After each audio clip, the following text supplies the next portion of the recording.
Imana ibwiye Mose ngo bwira Abisirayeli bakomeze bagende muri Mfekaruka, bakomeze bagende, ariko ntabwo mu maso agaragara inyanja irava. Ndashimira Imana, hari igihe ivuga ngo guhaye inzu nayo gukodesha wayabuze.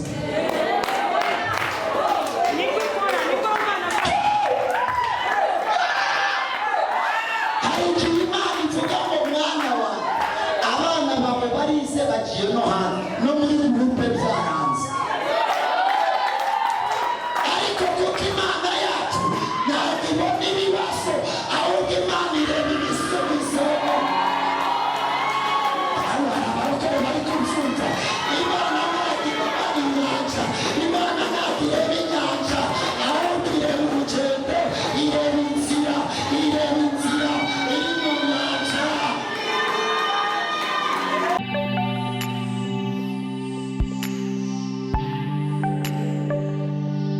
Mufashe twagera Imana amasengesho.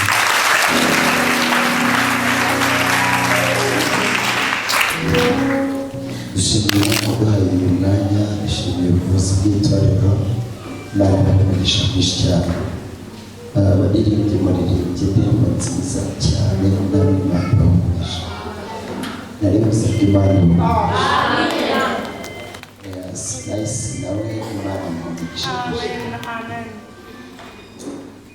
Yes, turanezerewe muri uyu mugoroba. Amazina yanjye nitwa Gatwaza Deo, ndi umuvugabutumwa bwiza, nsengera mu itorero Bethesda ariko ishami rya Nyamata. Nshimiye Imana rero ko itugejeje hano kandi yakuraritse ikandarika idufiteho umugambi mwiza.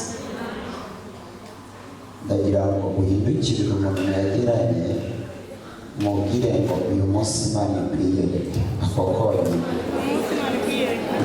Bikorera none mubwire ngo uyu munsi Imana ikwiye, ntacyo bitwaye ko Imana yakwiye ikora ibikomeye. Ongera umubwire ngo uyu munsi Imana ikwiye. Hari abantu bashaka ko Imana imwiyereka, hari ababikeneye kubona Imana muri uyu mugoroba, hari abantu bumva bakeneye kubona Imana muri uyu mugoroba.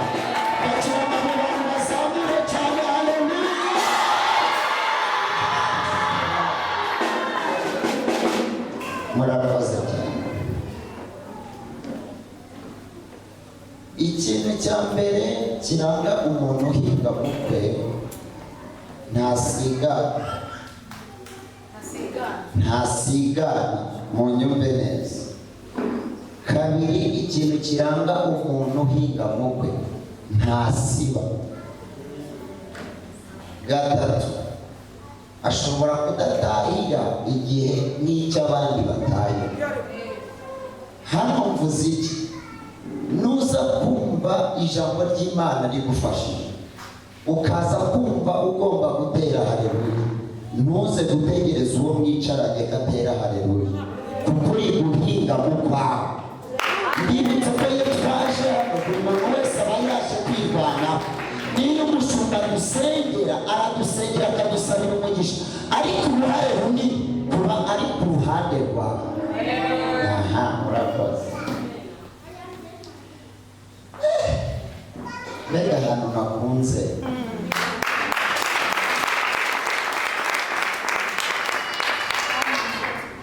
Hatwe twawukunze.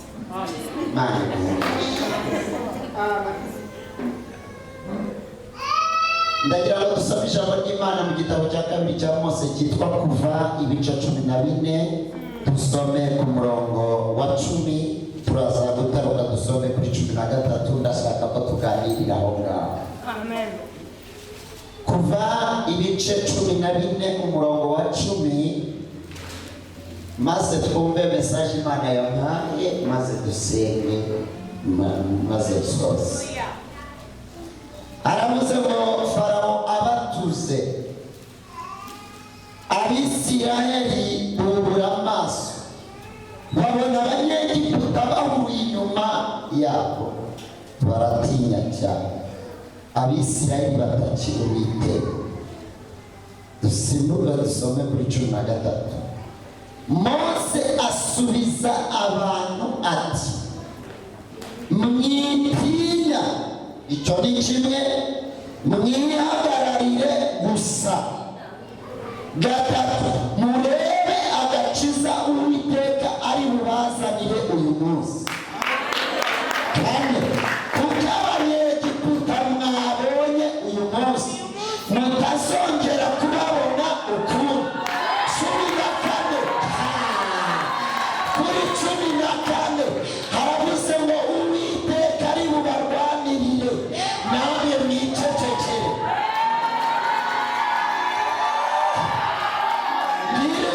Imana yantumye yambwiye ngo mubwire ngo Uwiteka ari bukurwanirire, nawe wicecekere.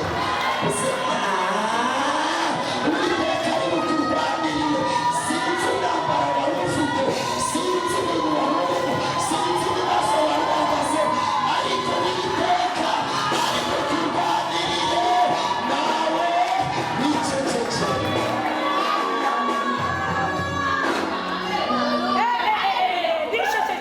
Uwiteka ari bukurwanirire. Ndacecetse njyewe nitwa na Yesu. Uwiteka ari bukurwanirire. Mu ntambara urimo, mu magambo bakuvuga, mu bico baca, mu marozi bakuroga, mu mashyari n'amatiku, Uwiteka akuyemo ijambo rimwe rivuga ngo ari bukurwanirire, ari bukurwanirire, ari bukurwanirire, ari bukurwanirire. Hagarara ahantu hari abantu bafashwe. Ubwo hariya niba udafashwa ntabwo ndahagarara. Uwiteka ari bubarwanirire. Abantu babyakiriye bahaguruke bazamure.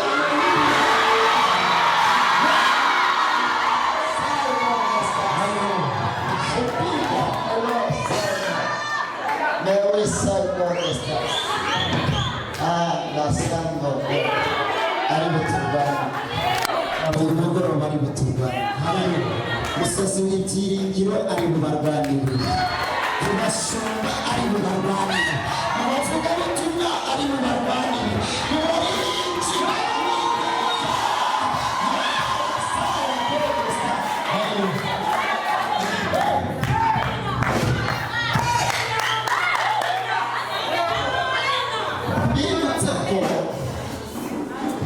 Ndihagarariye njyewe. mbibutse ko Yego. hari intambara tuzi, hari n'izo tutazi. Tuvugira hirya tutumva.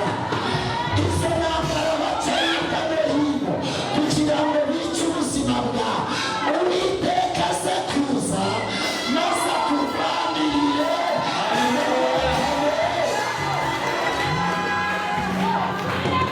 Bibiliya ivuga iki? Iravuga ngo kubwo kunyagwa k'umunyamubabaro no gusuhuza umutima atekereza k'umucene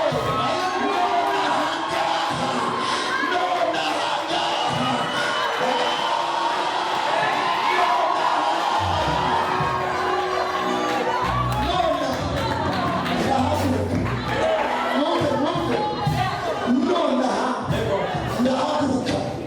Umva ikintu gihagurutse Imana, ndashyira mu mahoro.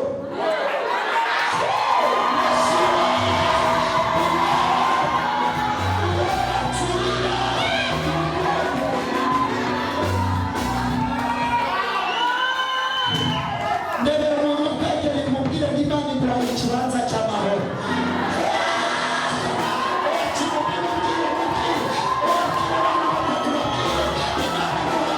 Imana iguhaye ikibanza cy'amahoro.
atinda mu mateka ya Mose kuko ni maremare.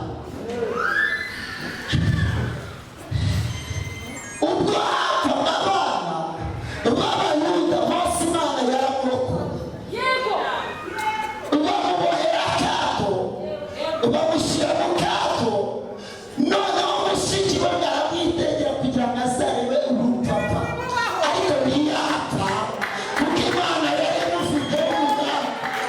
Hari abantu batwitegera, hari abantu bahagarara ku musozi bakavuga ngo tuzareba ikizamubaho, ariko bakabona Imana idutabaye.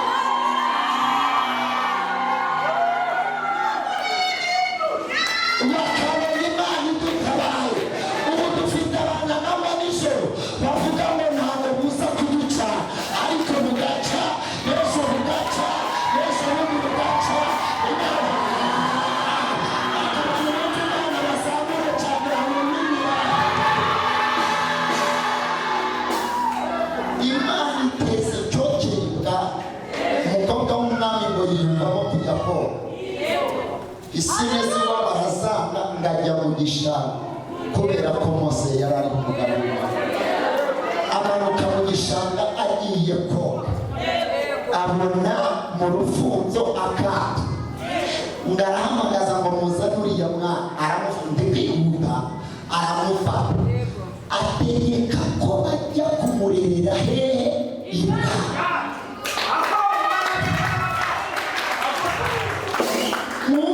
Mwumve umukobwa wa Farawo aravuga ngo twakura he umuntu waturera uyu mwana.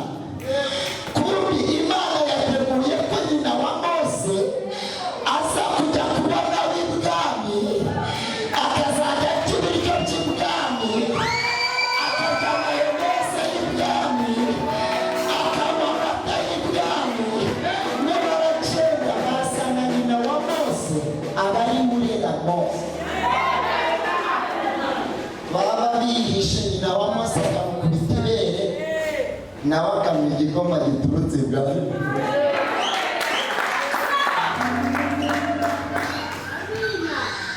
Ibyo birarangira.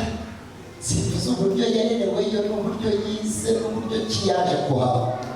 Bibiliya iravuga ngo Mose aragiye umukumbi wa sebukwe Yetiro. Imana iramanuka iramubwira ngo Mose, Mose, Mose abikara Uwiteka aramubwira ati kwetura inkweto zawe kuko aho uhagaze aho ngaho harahe. Imana iramubwira ngo ndashaka kugutuma muri Egiputa. Mwibuke muri Egiputa Imana imutuma, afiteyo dosiye yo kwica Umunyegiputa. Yavuye yatorotse. Yesu ashimwe. Turebe abantu bavukiye muri uyu mujyi bazamura ibiganza byabo. Abawuvukiye n'imbarwa, abandi twarawufashe. Turebe abawuvukiye bose si toto abandi batanu. None se abandi mwaje muturutse he? Naho tuganira. Gira umuntu mwegeranye umubwire ngo Imana ishimwe ko utuyemo, Imana ishimwe ko utuyemo. Waba warawuvukiyemo utarawuvukiye, Imana yawukugeshejemo izakubatura, izakubeshaho, uzaza abana bawe basiga kubera ko Imana yawukugeshejemo. Kuba warawugezemo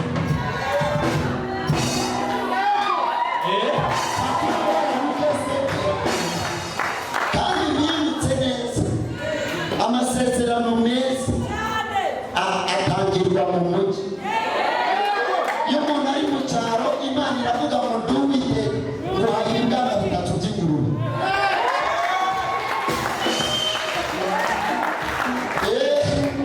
Ariko iyo umuntu ari mu mujyi, Imana iravuga ngo ndi Uwiteka ngurishe indege. Abantu bumva Imana bazamuye cyane haleluya.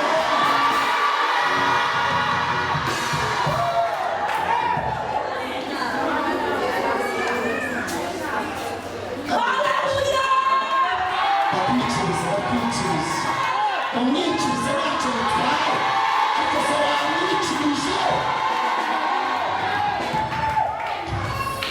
Mose Imana iramubwira ngo Mose, ndashaka kukohereza muri Egiputa rimwe, ndashaka kujya gukura ubwoko bwanjye muri Egiputa.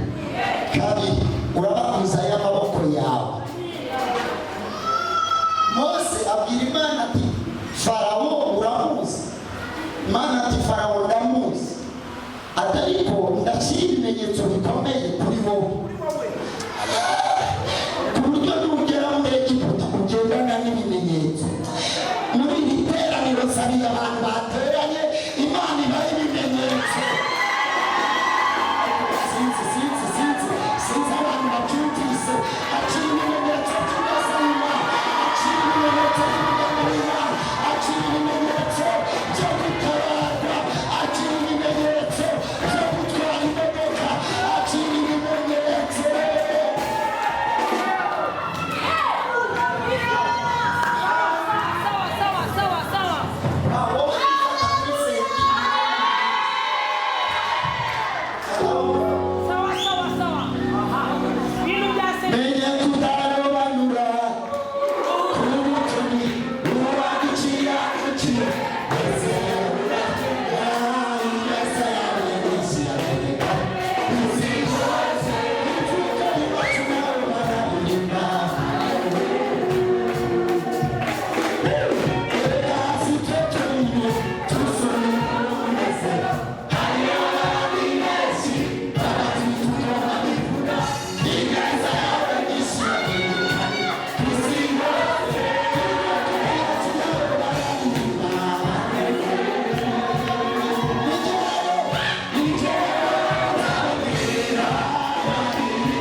Imana iramubwira ngo Mose we, icyo ufite mu ntoki ni iki?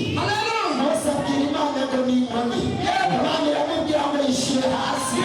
Ayishyize hasi, inzoka irindutse inzoka, ngo Mose arikanga. Imana iramubwira ati wikikanga, rambura ikiganza cyawe ayifate, ngihinduka inyoni. Ndashimira Imana urugendo.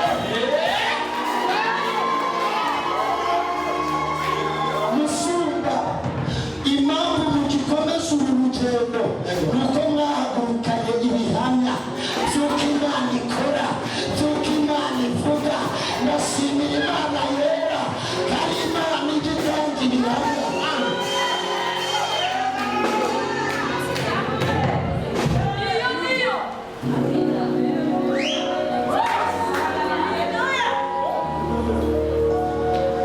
Imana yongera kubwira Mose ngo fata ikiganza cyawe ishyire mu gatuza, wagikuyemo gihinduka ibibembe.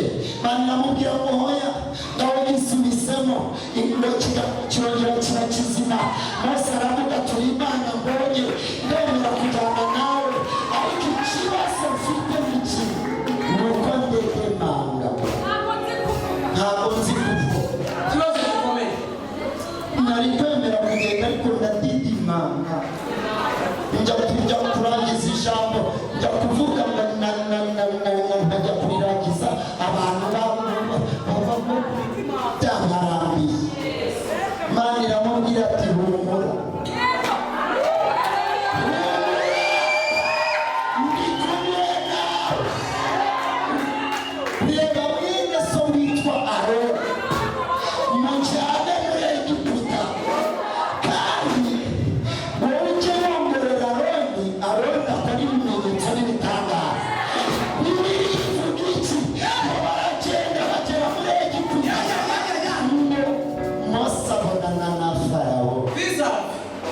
imbona amaso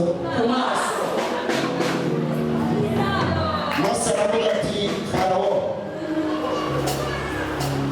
urarekura ubwoko bw'Imana bujye mu gihugu cy'amasezerano cyawe. Farawo ati ubitumwe nande? Mose ati ndiho yakuntumyeho. Ndiho se n'uwo kwawe? Nduwo ndiwe yavuze ngo rekura ubwoko bugere. Ayo mazina muri iki gihugu ntabwo tuyazi. Hari akamenyetso yaba yamuhaye numve, hari akamenyetso yaba yamuhaye kugira ngo tumenye uwo ari we. Ngo Mose ahita abwira Aroni ati jugunya inkoni hasi. Ndayishugunye hasi ihinduka inzoka. Farawo araseka aravuga ati ubusubu ni ubufindo yamuhaye.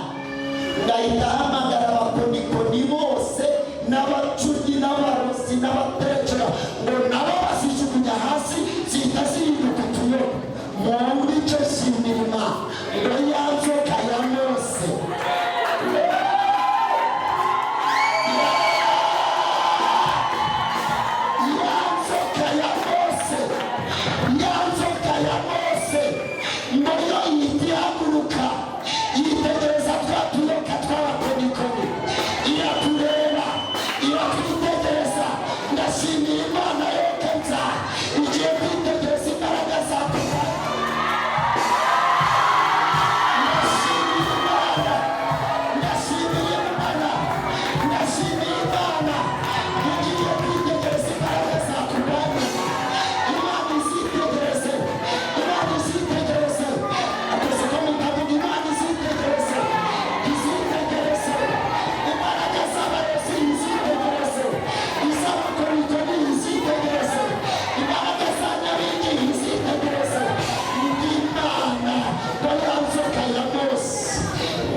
Yesu icyubahiro ku buryo amahanga yose asa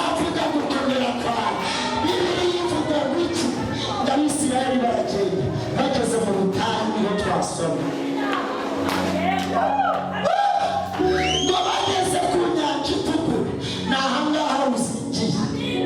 Nasomye ijambo muri Zaburi 125 haravuga ngo abiringiye Uwiteka bameze nk'umusozi wa Siyoni utabasha kunyeganyega nk'uko imisozi yose i Yerusalemu.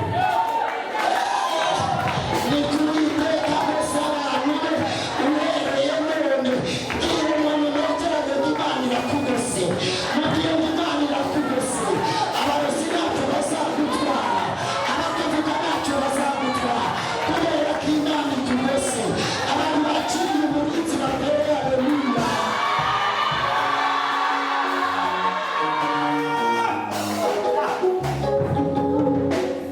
Abisirayeli bagera ku nyanja itukura. Nafashe ahangaha rero iyo mpageze, ahangaha iyo mpageze mpita mfashwa mu mpageze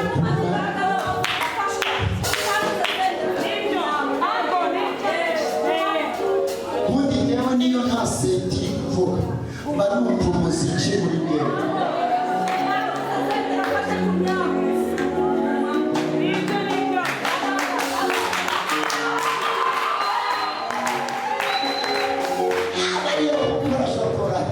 Bibiliya ivuga ngo Abisirayeli bageze ku nyanja, imbere ari inyanja bayibona, inyuma ari ingabo za Farawo, impande n'impande ari imisozi. Nagira ngo mubwire kuri hagati yabyo, ariko Imana igiye gucukira hagati yabyo.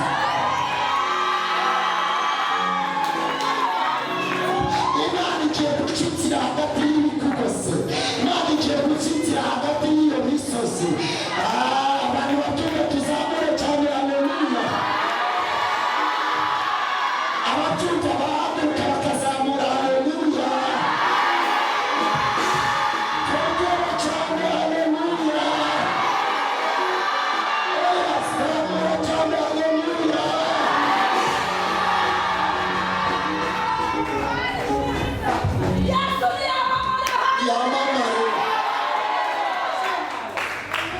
Yamamare. Ngo bageze ku nyanja, abakecuru bose ngo bahindukirira Mose baramubwira ati ibimenyetso twari twabyemeye ariko ahangaha uje kutwicira mu butayu, none se ubu turapfa.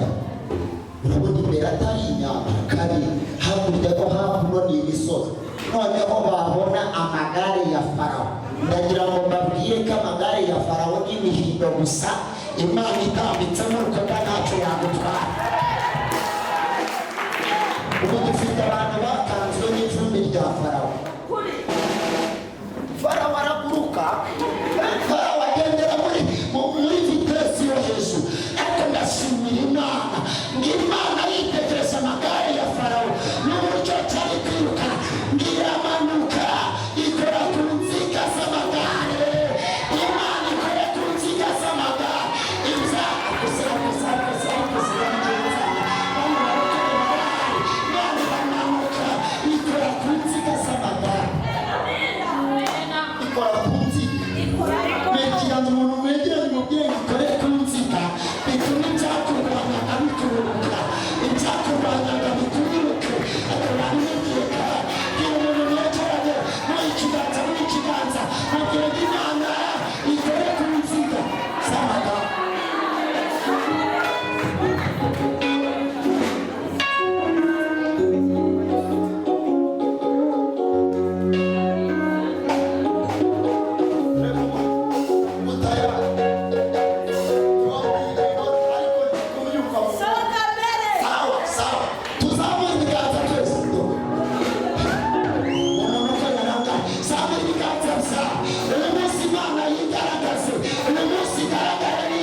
gukirira Mose aramubwira ati kutuzana gupfira urupfu rw'amazi ni urupfu rukomeye, none urashaka gupfira ahangaha? Imana yo kabyara. Mose aravuga ngo nabazanye yavuze mwabibisa akantuzi nabakuye muri Egiputa yavuze kandi kugira ngo amageza nabyo nuko yari yavuze nabipige kandi ndahita batera umugongo ndazamuka umusozi murambiretse pa ndazamuka umusozi ndajya gusenga agisenga Imana iramubwira ngo Mose c'est vrai en tout cas abandi barataka nawe twavuganye ukaya Mose umuntu twavuganye ku musozi uzirebera amaso ku maso wowe wahagurutse wumvise ijwi Abisirayeli barataka nawe ugataka genda ubwire Abisirayeli ubabwire bakomeze bagende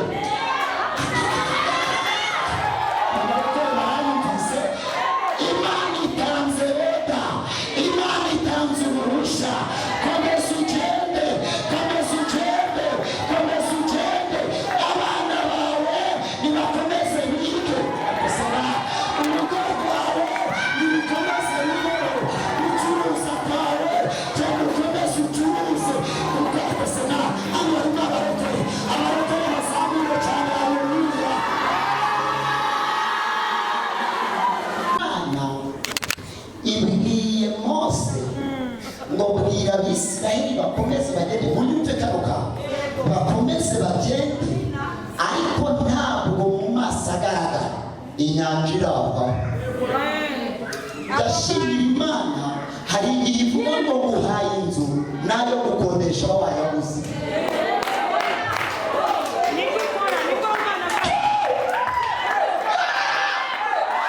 hari igihe Imana ivuga ngo mwana wawe abana bawe barize bagiye no hanze no muri groupe byaranze ariko kuko Imana yacu ntabwo ibona ibibazo ahubwo Imana ireba ibisubizo abakora bari kumfunza Imana ntabwo ireba inyanja Imana ntabwo ireba inyanja ahubwo ireba urugendo ireba inzira iri mu nyanja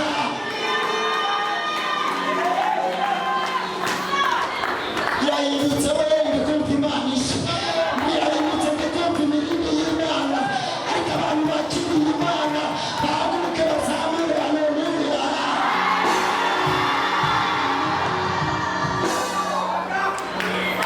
Imana ivuga ngo dukomeze tugende kandi imbere hakiri ingano amen haleluya Bibiliya iravuga ngo Mose aramanuka ajya ku nyanja abwira Abisirayeli mwumve neza abwira Abisirayeli arababwira ngo uyu munsi Uwiteka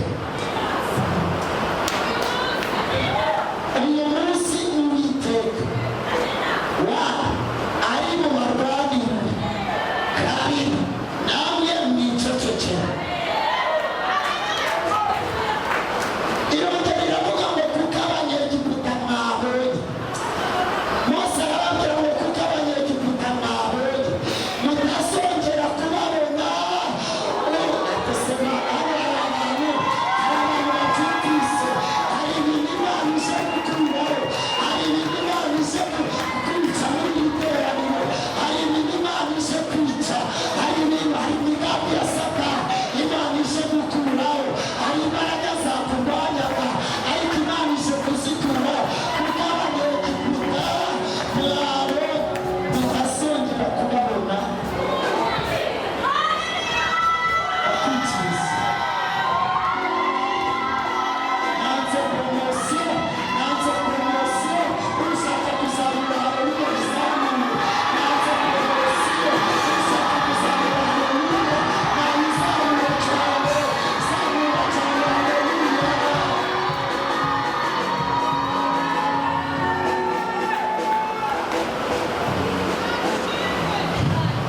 Uwiteka ari bubarwanishe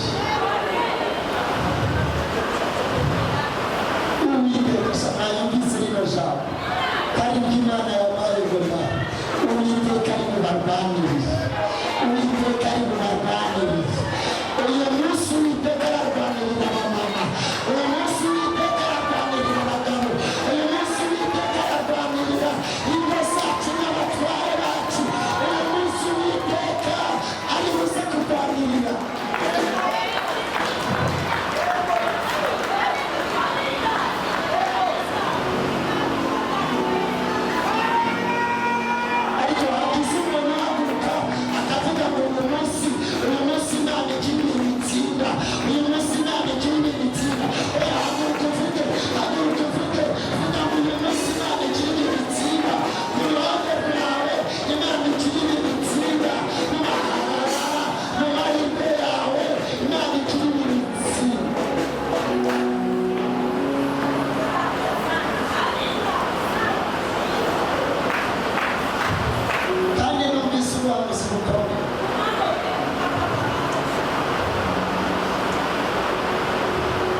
itanze urusengero rutari urwa etaje.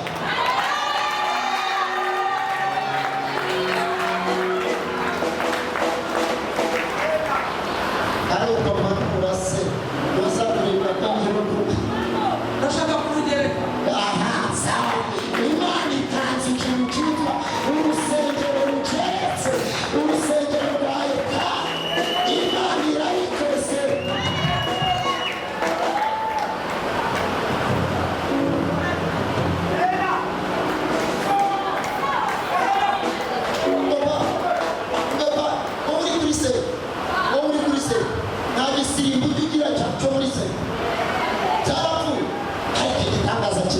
muri aka kanya twatuye kugira amashyashya y'amashashi y'amashashi sinatari uburyo tuzajya dushyiramo tuzabona ibiganza uburyo tuzagira urakoze Imana igomesha mwiza uburyo tuzajya dushyiramo agasima kavuga ngo si kurinda mana we yego mana we yego mana we si kurinda mana yego mana we si kurinda we yego mana we yego mana we si kurinda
Imana yaje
Imana imaze guca inzira Mose akabaye ngo yakuye inziga ku magare. Farawo arabatahana Abisirayeli banyuze, natwe turahanyura, barababeshye. Ntabwo Imana itabara uza gusenga ku wa kane ariko itabara n'abandi baba bari aho ngaho. Imana inzira Imana iciye muri iri teraniro ni inzira y'abantu basenze.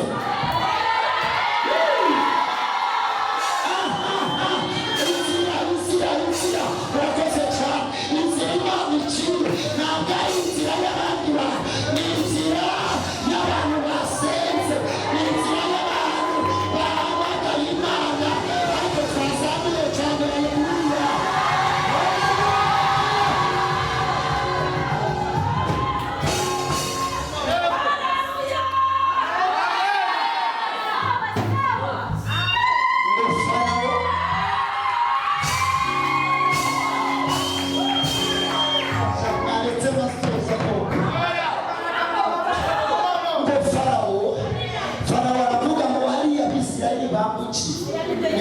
natwe twambukira umve ngo niho aza kwambukira kandi ntiyasenze basi azamuka akanyarira ntiyagiye mu masengesho yo kuwaka mu nyumve Farawo ukuntu yishyiraho ukora y'ibi bintu mwari kumwe Farawo ntiyiyiriza Farawo ntiyumvise Farawo ntabatije mu mwuka Farawo ntabatije no mu mazi menshi Farawo ntabiterana gusa Bibiliya iravuga ngo ibya Farawo ni umuhindo gusa nibyo niwe murage afite arahinda agahinda akavuga ngo abana bawe ntabwo bazinda uretse bawe kubyuna babiretse agahinda akavuga ngo inzu urimo bazakwirukana agahinda akavuga ngo uzicwa na kanseri Farawo agahinda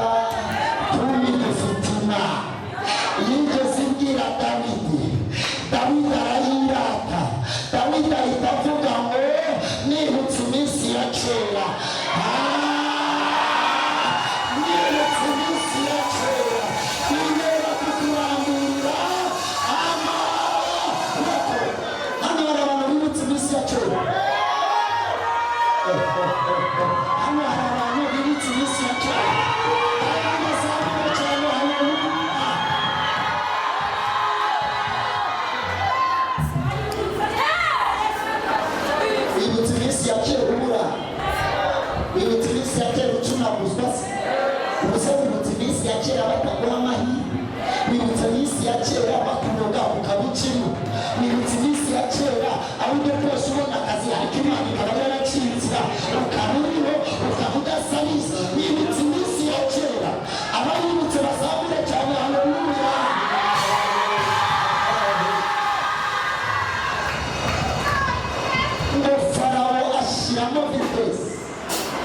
Farawo ashyiramo vitesi ngo Farawo arirukanka akigera mu nyanja mo hagati Bibiliya iravuga ngo Umwisirayeli wa nyuma akiva mu nyanja ariko n'umunyegiputa wa nyuma yari ageze mu nyanja Imana ihita ivuga ati aha urakoze cyane Farawo naho nagushakaga ihita ihamagara amazi yose amazi araza amagare ya Farawo ashirira mu nyanja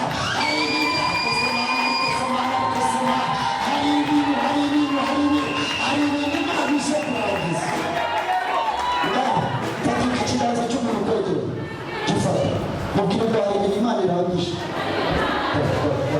baru itu fakta kita malas sendirian istilah kaya mungkin fakta kita malas sendirian istilah kaya musika ahani mani hafikira igahipi source tujye tuzana ibyiringiro by'uko mubwira ngo none hanga Imana ikindi murangiza mufatira ikiganza mubwira ngo none hanga hakiri umuntu Imana irangiza mubwire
Bimenyekane cyangwa birorere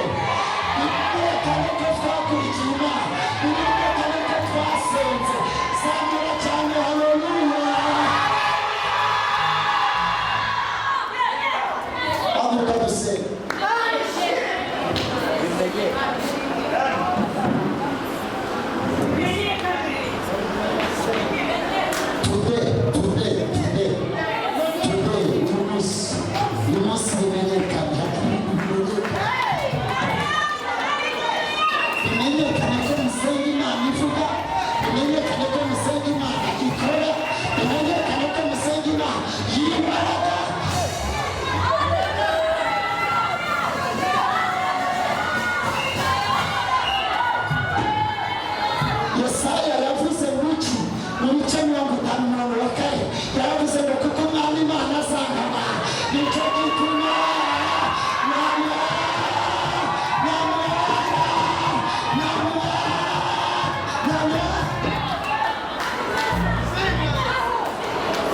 nimiteka abantu bavuga ijambo ntibarikurikirane, ariko Imana ntabwo ivuga ngo ibireke, ntibarikurikirane. Ubu nahise Imana yavuze ubukwe ku buzima none yarabikurikiranye, iraririnda iraririnda iraririnda iraririnda kugeza umunsi bizasohora. Muzasohora indirimbo n'izindi z'ubuntu.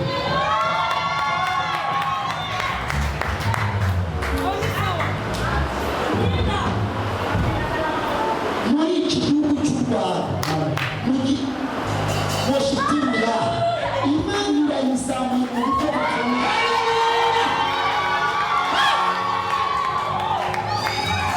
Imana irayizamuye mu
Israel.